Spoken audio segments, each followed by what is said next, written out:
Halo sahabat sekalian, dari Sabang sampai Merauke atau dari Merauke sampai Sabang, begitulah filosofi dari makna yang selalu disampaikan oleh Bapak Willem Wandik.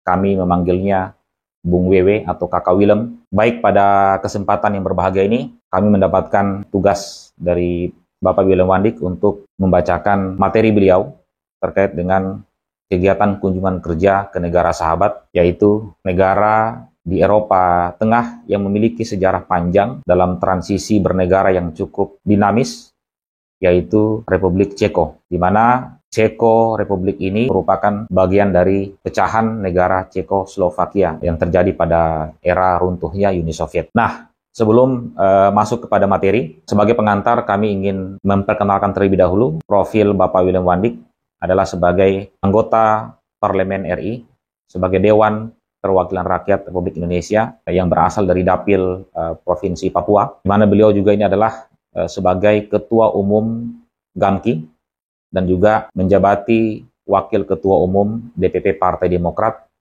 yang diberikan kepercayaan oleh Ketua Umum AHY dan Bapak Presiden ke-6, Bapak SBY. Dan yang terbaru adalah beliau menjabati posisi PLT Ketua DPD Partai Demokrat Papua. Dan juga beliau adalah Wakil Ketua dari Kaukus Parlemen Papua dan Papua Barat di Senayan. Mengawali materi Bapak Willem Wandik atau Kakak Willem atau Bung Wewe yang kami bacakan, beliau ingin menampilkan dulu outlook atau overview dari keadaan perbandingan ekonomi. Karena ekonomi itu adalah gambaran yang bisa kemudian sangat menarik untuk kita lihat, di mana perspektif kesejahteraan sebuah bangsa, sebuah negara bisa dilihat dengan memperhatikan fondasi ekonominya. Nah, di sini kemudian Bapak Willem Wandik menampilkan perbandingan GDP, Gross Domestic Product, antara Indonesia dan Republik Ceko, di mana ternyata GDP Indonesia itu mencapai 1.186 miliar US dollar. Ini luar biasa ya, nilainya, angkanya sangat besar. Maka Indonesia kemudian tidak heran masuk ke dalam negara-negara G20. Sedangkan GDP Republik Ceko itu sebesar 282 miliar US dollar. Sangat kecil sekali.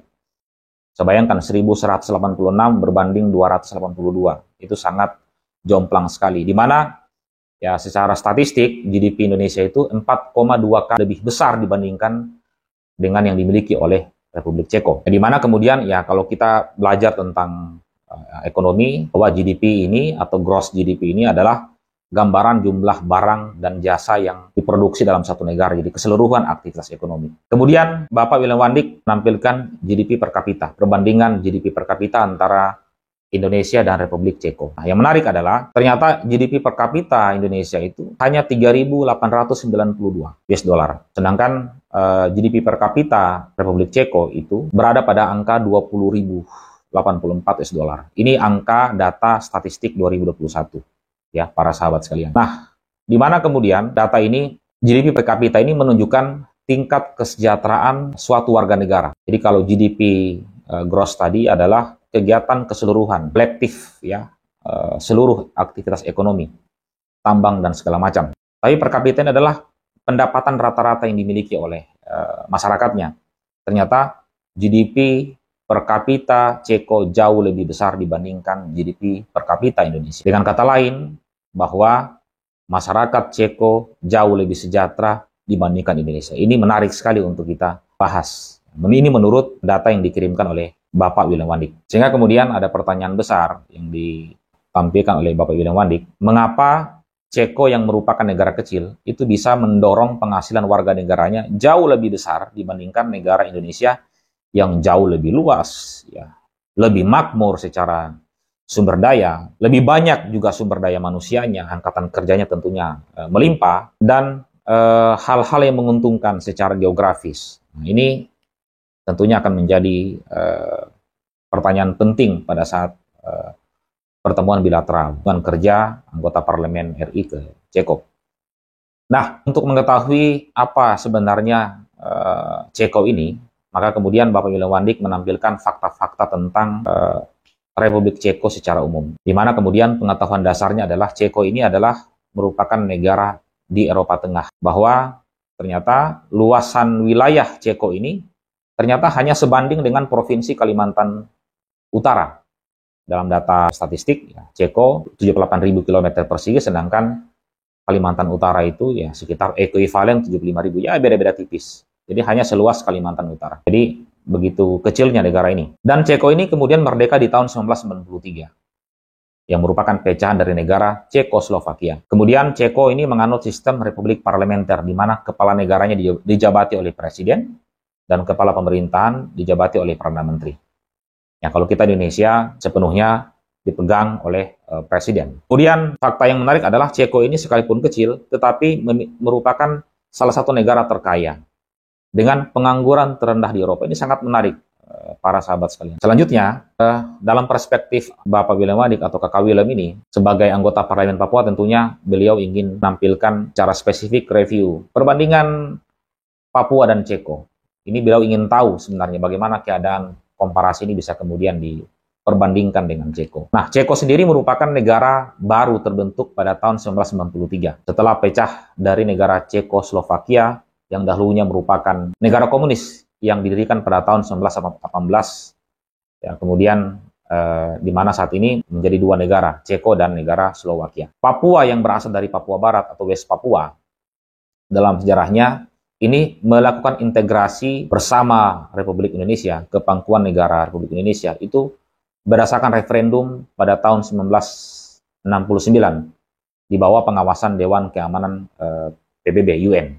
Selanjutnya, perpecahan Cekoslovakia itu disebabkan oleh revolusi Beludru pada tahun 1989, yang mana kemudian memprotes kebijakan ekonomi yang terpusat ala komunis. Jadi memang pada saat itu kebijakan ekonomi yang terpusat ini memang identik dengan komunisme. Ini kita harus bisa, menurut Kakak Willem, harus kemudian juga kita bisa menilai apakah kemudian penerapan kebijakan terpusat yang terjadi di Indonesia juga ini menjadi sebuah dialektika bernegara yang bisa kemudian bisa diperdebatkan oleh warga negara, termasuk warga Papua, di mana kemudian mereka menggantinya dengan sistem yang demokratis. Ini adalah cita-cita dari revolusi Beludru 1989. Nah, West Papua atau Papua Barat yang menjadi cikal bakal Papua hari ini, saat ini menjadi 5 provinsi setelah direstuinya pemekaran Provinsi Papua dengan sistem otonomi daerah yang kita kenal dengan model desentralisasi. Namun menyisakan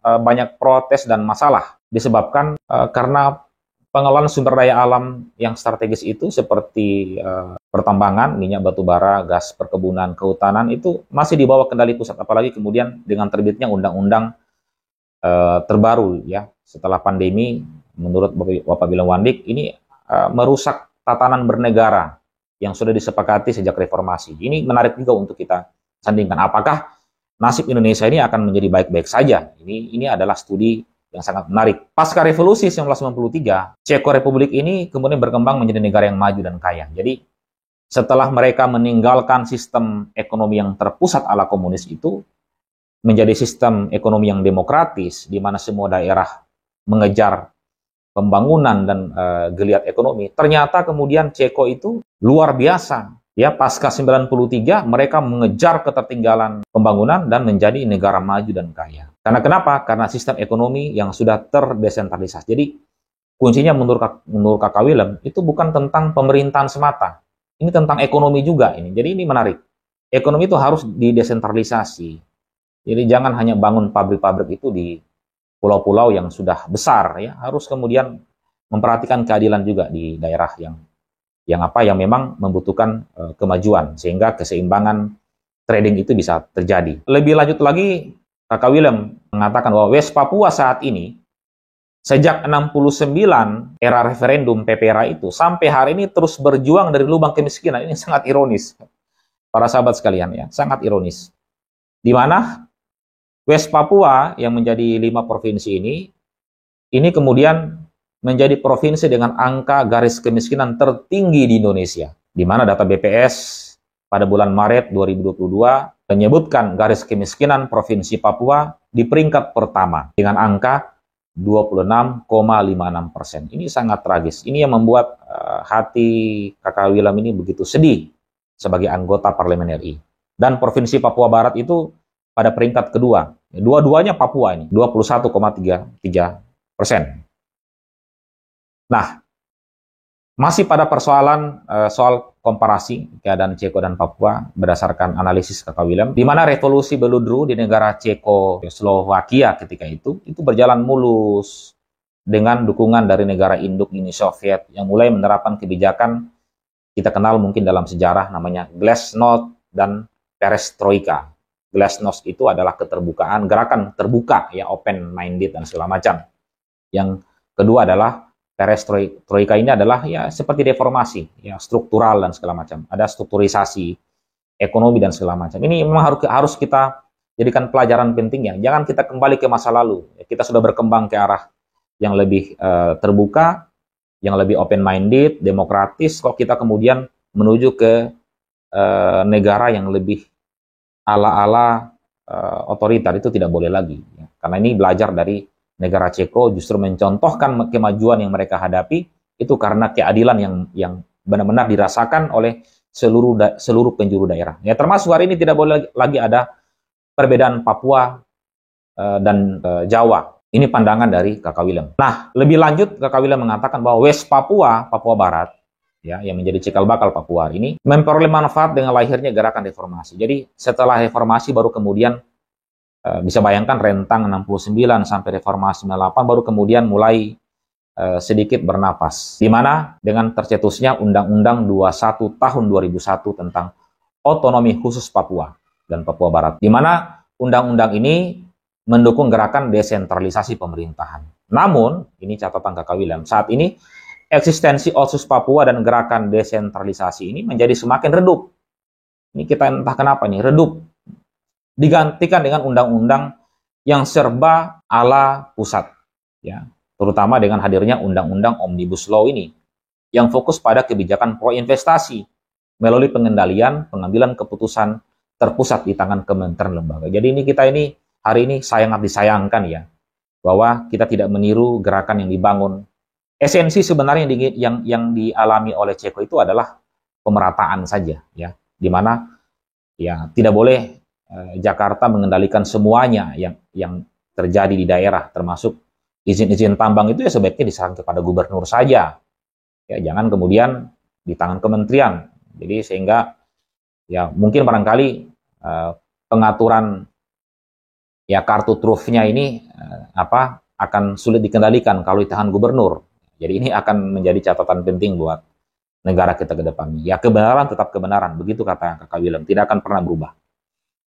Kemudian Kakak William, Bapak William Wandik mengatakan bahwa revolusi beludru di negara bekas Cekoslovakia juga dikenal sebagai revolusi The Velvet Divorce, yaitu revolusi tak berdarah yang dimulai sejak tahun 1989. Yang ditandai dengan mulai melemahnya pengaruh Partai Komunis di Uni Soviet dan negara persemakmurannya, dan diperkuat dengan runtuhnya negara Uni Soviet pada tahun 1991. Jadi kita, menurut Kakak William, kita juga harus meraba-raba sekarang. Apakah kemudian pendirian kita hari ini yang sikap sentralisasi, apakah tidak memancing kontroversi? Ya kalau itu kemudian memancing kontroversi, tentunya ini adalah alamat buruk. Ini akan menuju kepada gerakan sosial rakyat seluruh daerah yang akan menentang keputusan-keputusan pusat yang melampaui batas, ya begitu. Nah, reformasi 98 menurut Kakak William yang mengawali jatuhnya rezim Orde Baru, ini perbandingan antara tadi The Velvet Divorce yang terjadi di Cekoslovakia menjadi dua negara, bandingkan dengan reformasi 98 ini mengawali jatuhnya rezim Orde Baru diwarnai dengan peristiwa kekerasan dan krisis multidimensional yang dialami oleh Indonesia. Dan produk undang-undang yang dihasilkan untuk membentuk Otsus Papua pada tahun 2021 silam lahir dari inisiatif elit pusat di MPR saat itu, bukan dirumuskan oleh orang asli Papua. Ketika kesadaran akan kelemahan Undang-Undang Otsus Papua disadari oleh tokoh-tokoh politik di tanah Papua, saat ini momentum perubahan mendasar Undang-Undang Otsus Papua dari perspektif lokal orang asli Papua ternyata masih belum bisa diwujudkan. Banyak hambatan dan kendala-kendala, termasuk Lukas NMB. Kakak William mengatakan Lukas NMB berjuang untuk itu, ternyata kemudian tidak dikabulkan. Malah kemudian justru dijebloskan ke penjara dengan persoalan, menurut Kakak William itu kasus ece-ece. Ya tidak sebanding dengan wilayah yang begitu besar, begitu luas, begitu kaya, kok hanya dijerat dengan kasus yang yang 1 miliar itu memalukan menurut orang Papua. Ya. Kemudian Kakak William melanjutkan bahwa etnis Ceko yang mendiami Republik Ceko itu merdeka dan berdaulat.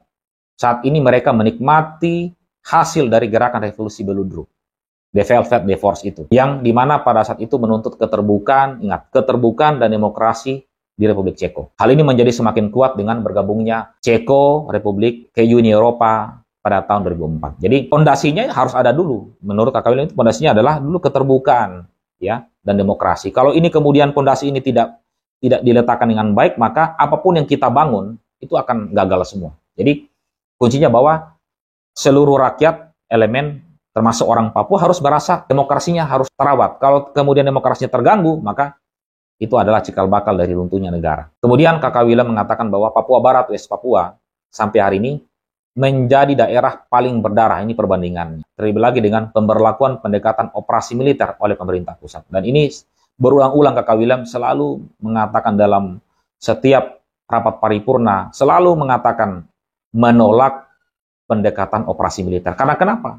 Sejarah semua membuktikan bahwa tidak ada operasi militer yang sukses, ya, apalagi melawan rakyat sendiri. Selalu kemudian terjadi revolusi dan divorce, ya, pemisahan. Jangan sampai terjadi, ya. Ini karena kesalahan siapa? Kesalahan dari para elit. Ya, tentunya Kakak William ingin mengingatkan kita semua. Nah, di sini kemudian ada kata kunci yang Kakak William sampaikan bahwa para sahabat sekalian, pelajaran terpenting dari sejarah revolusi The Velvet Divorce di Republik Ceko itu penekanannya pada revolusi tak berdarah. Revolusi yang kemudian berjalan berdasarkan keinginan rakyat bersama-sama untuk secara berdaulat mengontrol hidup mereka dalam kehidupan yang demokratis. Apa hasilnya? Di sini Kakak William mengatakan bahwa melahirkan negara yang maju, rakyatnya makmur dengan GDP per kapita 5 kali lebih besar dibandingkan Indonesia. Luar biasa. Namun, bagaimana Papua Barat, West Papua? Harus menerima metodologi yang sama dengan revolusi The Velvet Divorce dalam perspektif reformasi ketatanegaraan. Itu yang kemudian ingin dibagi oleh Kakak William. Kakak William menginginkan bahwa West Papua juga itu harus menghadapi revolusi yang sama. Ya, sekalipun kemudian bukan divorce secara maknawi, tapi dalam ketatanegaraan berikanlah orang Papua itu kepercayaan untuk mereka mengolah tambang di sana, jangan halang-halangi, jangan kemudian minta maaf. Ya, ada oknum-oknum, ya, berkaitan dengan kekuasaan itu yang mengontrol semuanya, izinnya harus mereka, yang kerja mereka, alat-alatnya mereka, afiliasi keuangannya mereka. Ini negara ini hancur. Orang Papua udah nggak bodoh lagi. Ini Kakak William sekali lagi mengejawantahkan isi materi ini sangat peduli dengan nasib bangsa ini. Ya, apa yang terjadi? Revolusi berdarah versus dengan militerisme. Jadi Kakak William mengatakan jangan mempertajam militerisme di tanah Papua. Ya, kalau kemudian ingin mempertahankan hubungan baik sejarah dan hati orang Papua terhadap Indonesia ini. Nah, sebagai penutup, bahwa Kakak William ingin mengingatkan kepada kita semua bahwa Indonesia itu adalah negara yang besar, negara yang menyemuk, tentunya asal-usulnya beragam dan berbeda. Maka dari itu, Kakak William mengingatkan kepada kita bahwa pendekatan koersif represif yang menekankan pada otoritas kekuasaan yang sifatnya memaksa, itu tidak baik. Sebaiknya kemudian Indonesia belajar dari negara Ceko bahwa Ceko bisa berhasil sampai hari ini bukan karena retorika, bukan karena retorikanya misalkan presiden punya niat apa, tetapi yang diinginkan oleh rakyat itu adalah kehidupan yang sejahtera, kehidupan yang baik-baik saja.